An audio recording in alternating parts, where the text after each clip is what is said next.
don't panic, but Brits should stock up on candles and battery-powered radios in case of a power meltdown. Cripples digital gadgets, warns the Deputy Prime Minister. Oliver Dowden warns. What do we know?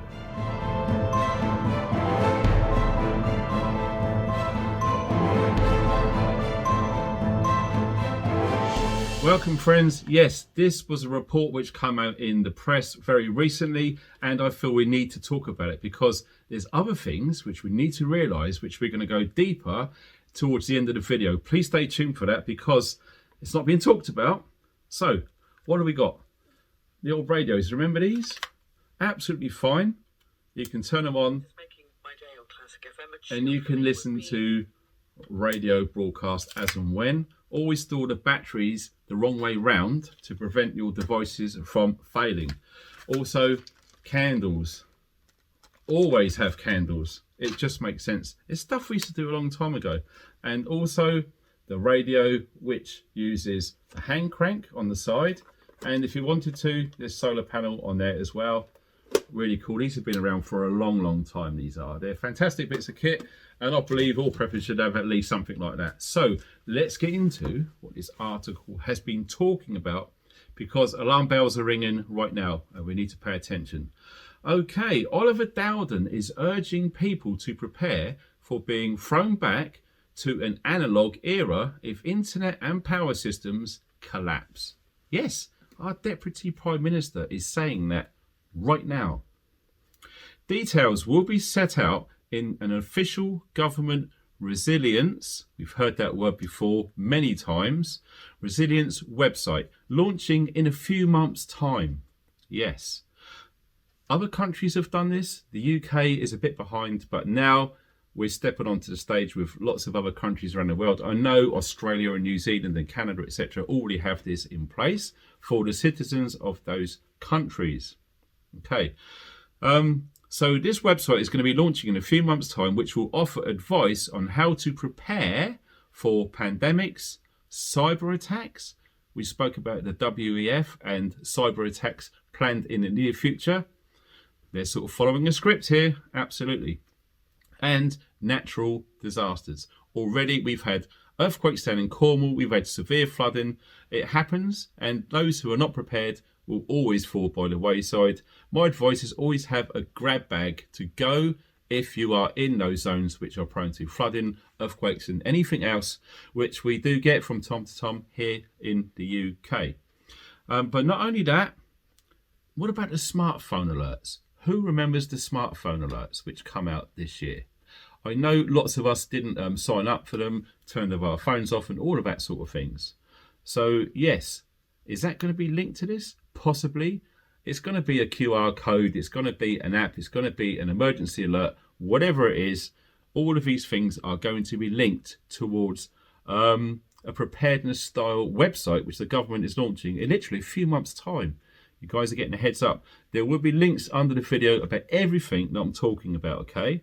So, what about this? This was an email coming from someone this morning on my email address. If you want to send me an email, check the box below. My email address is there. And please feel free to send me an email. Guess what? There has been air raid sirens being tested in a place called Avonmouth. Now, that's not far from Bristol, okay? Let me know if you're in the area and you heard that. I'll put the screenshot which the guy sent, the location and stuff, on the screen now, so you can look at that. Upon further looking into this, a bit of a rabbit hole, guess what? Did you know this? There are currently over 1,200 air raid sirens all over the UK right now, as you can see on the screen. It's a bit of a shock. I mean, do any of you guys live near one of these? Send me an email and let me know what you think. Have any of those been tested? This is not being talked about in the mainstream, so this is what we like to do on this channel, is to inform people. Like I said, the email address is below this video. Please feel free to hit me up on an email, okay? Now, going back to the article, he said, how many people have a radio that doesn't need an internet connection and is analog, i.e. non-digital? like we showed earlier in the video. In the past, now all of these are quotes, by the way, and that link to the article will be under this video too. So please feel free to take 1 minute out of your day. It's only a short read, but it's quite interesting. In the past, most people had torches and candles under the stairs. Who didn't? Who doesn't? As preppers, we should at least have stuff like that for power cuts. Or in America, they believe they call it power outages. Same thing. Society has changed over the past 20 or 30 years. The government needs to ensure we are resilient. You remember that verbiage, United Nations and the World Economic Forum used? They use that a lot. Now our UK government is on board with that agenda. Okay. We are resilient in this digital age, including considering those analog capabilities that it makes sense to retain. Of course. This is one of the first situations where the government is absolutely making sense. Now, are they doing this because they know there's going to be an election next year and the Conservatives want to stay in power? Maybe. Let me know in the comment section below what your thoughts are about all of this, all of a sudden, commonsensical approach in governance within the UK. Crazy. Listen to this. If you had a power cut and you wanted to hear the news, where would you get it from? Good question. In the olden days, I was born in the early 70s, and this was a staple. Everyone in the street I lived in had all these things, okay? So yeah, where would you get it from? In the olden days, it would be you turn the radio on and listen in, just like we saw earlier. Non-digital, very important, okay?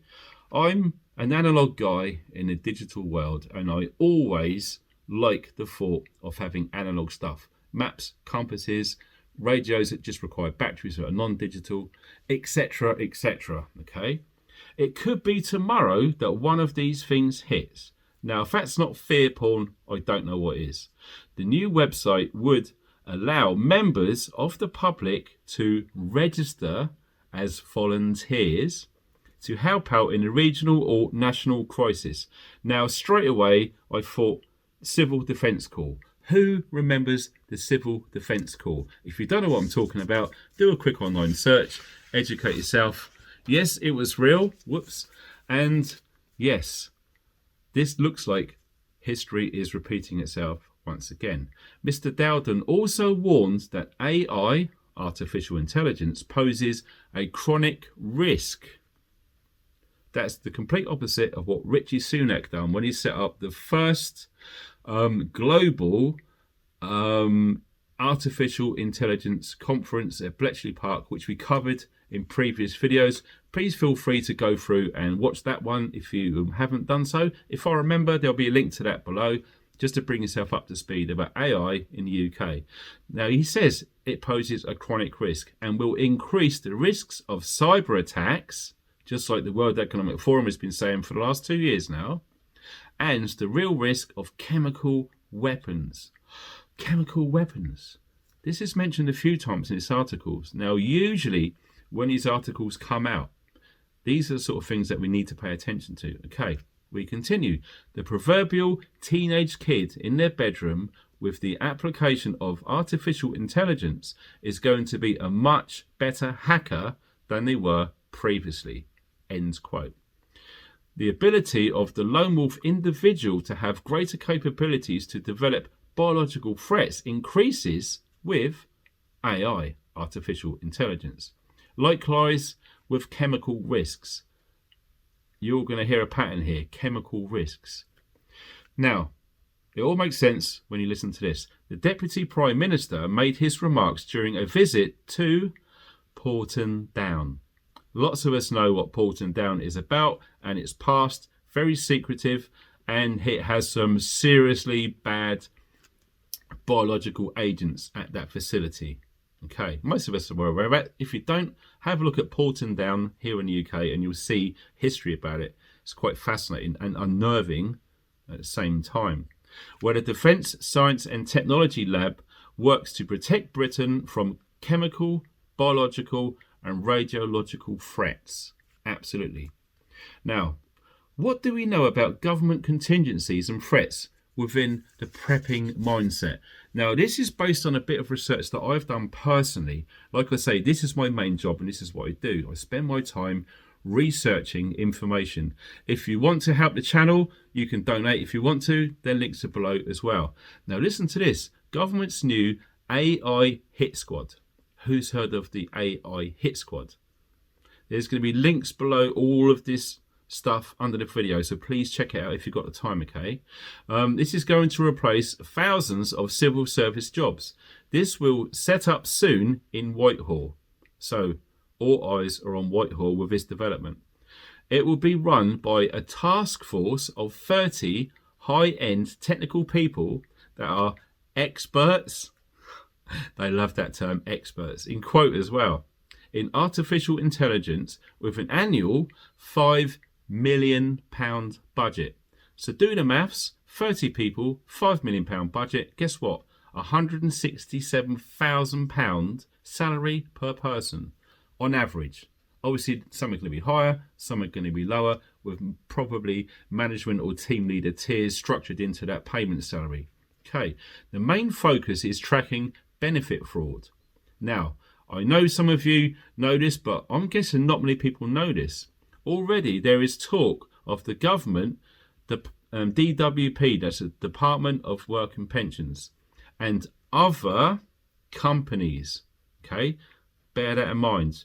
The government, DWP and other companies as well, having full access to all bank accounts of anyone who receives universal credit here in the UK. This is from next week. So if you're on benefits, not just universal credit, basically they've got full access to your entire bank account. And like I said, other companies. What companies do we know? It's a bit of a mystery. It may require some further research, but that's just a heads up on anyone out there. If you're claiming benefits, I'm not personally, or you know someone who's claiming benefits, yeah, they're going to be going through your bank accounts. It's not fair. Now look at this. This is the information I was telling you about, which I said at the start of the video that you need to listen to. And there's links about all of this underneath. There's quite a few links under this video. It's taken me time to collate and go through it all. And it's all going to be there just to save you guys time. Right, look into the UK Government Resilience Framework. Okay, that was back in 2021. There's a link to that underneath this video. It's all genuine official government sourced. It's not just some weird conspiracy newspaper, okay? It's unbelievable when you read it. Also, the time frames of this is 2025 up until 2030. So every 5 years, okay?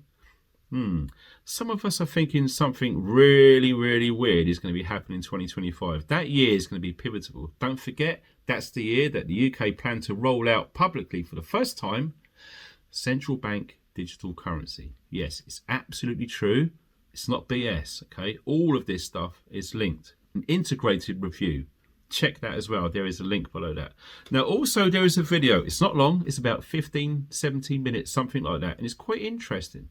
The audio is not that great from the guy who has been interviewed in the video, but it's very, very interesting to watch that. And I will stick that link below the video. I believe it's had no thumbs up. It's only had like 12 views. So this sort of information is literally slipping through the net. I want to raise awareness and bring your attention to videos like this. So please watch it if you can. So that video has got a guy called Robert Hall, okay? Really knows his stuff about all of the things we've just been talking about with the government resilience framework, etc. They go into a bit of detail and gloss over it, and it's quite interesting.